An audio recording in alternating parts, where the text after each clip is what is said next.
Alright, so we're going to go over what has sold over the last week. And it was slow. It was not the greatest, that's for sure. So, we're starting off with this Netgear EX5000 wall plug-in Wi-Fi range extender. $20 free ship. Came in the electronics box.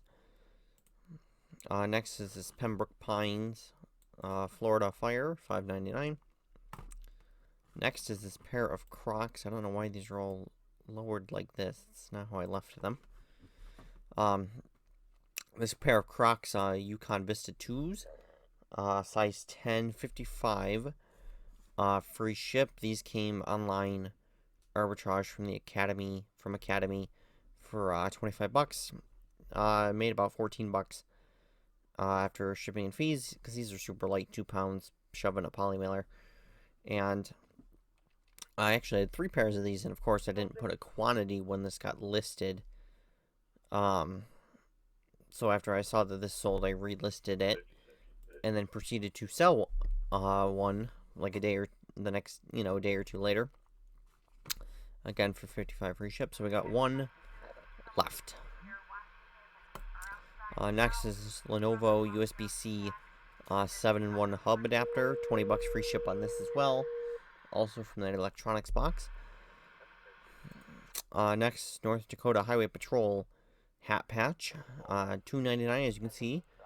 On patches, right now I'm doing a 40% off sale till next Monday or Tuesday. And then anything that gets like watchers on it, I'll send out an additional 10% on top of that. So we're talking up to 50% off on some patches. Now this one I actually couldn't find in the SKU, but luckily I had bought a similar lot to the one that this came from. So I got a bunch so I have a few different one of these.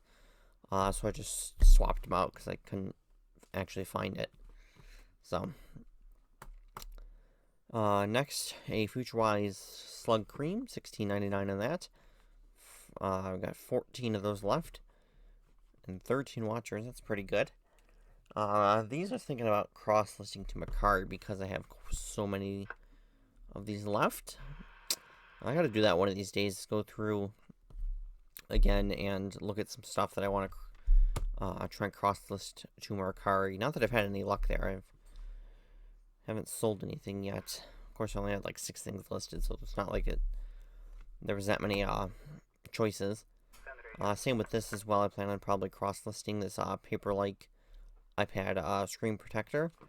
$30 plus 6 ship on that. And like I said, I got 13 of those still left as well.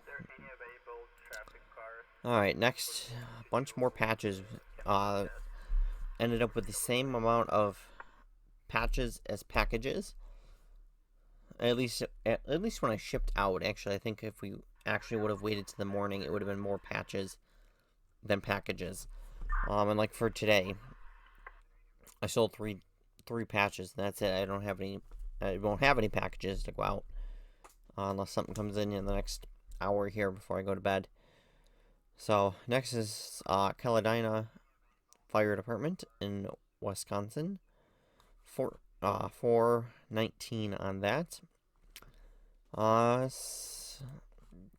Next is this Clearfield, Utah Fire at $3.59. This one I think I barely made any money on, just because of how high the cost of goods is on these. I'm just trying to blow them out, kind of obviously with this 40% off here, seeing how many I can just blow out. This patches is something I'm definitely kind of slowly phasing out of. Trying to get out of them, just because it's impossible really to find any lots anymore that are cheap enough to where you could make a buck. They're just so overpriced these days. So that's why I kind of transitioned out of the patches into pallets. And then pallets, it's becoming too inconsistent as well, which is kind of why I switched to doing the retail and online arbitrage through bread and butter, because it's pallets are just way too inconsistent to try and build a good eBay business on. And at the moment, the pallet place is just being Amazon, Amazon, Amazon, Amazon for weeks on end here, and it's getting old.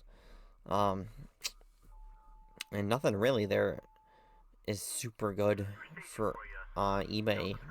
Not, it's pretty hard to come by a good pallet for eBay. So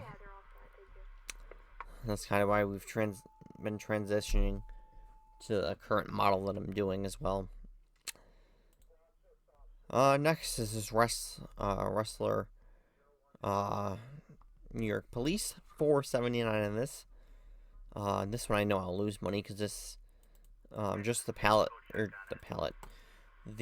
lot that this came in was like, I had almost like a $6 cost of goods on these, so I was always gonna lose money on these pretty much. It obviously must have had something that I wanted in there that I would have paid anywhere near that high for them. So these are the three that I'll have going out tomorrow. This Falfurrias, Texas Fire at $4.19. This Oregon EMT at $3.59. And then this Cherokee Nation EMS Rescue at $4.19 as well. As you can see, a lot of like $4.19, $3.19s. There's a lot of $6.99, $5.99 patches. Then we only sold one on the other account. The Santa Fe, New Mexico. So, and I didn't think to pull it up. There is a small lot of New York police patches that I did pick up because it was it was stupid cheap, which you rarely see these days because it was 25 patches for $25. Then obviously plus tax, and it was free ship. So, it came out to just a little over $1 a patch, which is hard to get these days. So I picked them up. I have to double check, but I'm pretty sure there's nothing in there that I want. I already have all the local ones that it came with. I don't, I have no use for any of them. So I just seen it at such a cheap price. I knew I had to pick it up. It's something I could probably maybe give away to some other local patch collectors who don't have certain patches. I'm sure if I made a post about it, I could either sell them or give them away, trade them. So I might keep some of them for that purpose. Other than that, that's not it. I did pick up also a lot of remotes from Goodwill Online, and it looks like it'll be pretty decent. There's a couple of decent remotes in there, like $15, $20 remotes, which is definitely good. Since I did pay up a little bit, they're about $232 a piece, $234 a piece, which is definitely a little high for remotes. Although I'm pretty sure there's one I got at a thrift store and I paid like $3 or $4 for it. That of course still hasn't sold. Out of all the stuff I got around that time, that's like one of the only things that hasn't sold. Anyways, I'm kind of thinking maybe about doing that, getting back into that, going on to Shop Goodwill, looking at like lots of remotes and trying it out again. Because the first time I did pretty good. I found a $50 remote in there, so I just happened to get lucky and get that $50 remote. As long as it's like a good variety of non-TV remotes. I don't want any Dish, DirecTV, Time Warner Cable, ones like that are worthless. I want the good ones. Something like the Sonys, and anything that's not a TV remote that might actually be decent. So, those will be getting listed throughout the week. I have them all done except for two of them that I can't, that I don't see it doesn't tell me it doesn't have a model number. One of them is just an RCA, so it's just an RCA junk remote. And then this other one, it doesn't actually tell me what it is. It's just got a logo on it, I'm probably going to have to try and Google image search what it is. But other than that, those remotes will be what will be going up all week. And then I could maybe list some of those police patches on here, and kind of might revitalize this store a little bit, because obviously it's pretty dead and it's just sitting around, and it's just kind of slowly selling off what I have. Of course, those are just part of patches. It's a lot of times they're just slow. A lot of them are slow sellers because you're waiting for that one specific collector who wants that town or city or station, or some of them are just like super common, so they're hard to get rid of. So other than that, that is it for this week. We'll see you guys next week.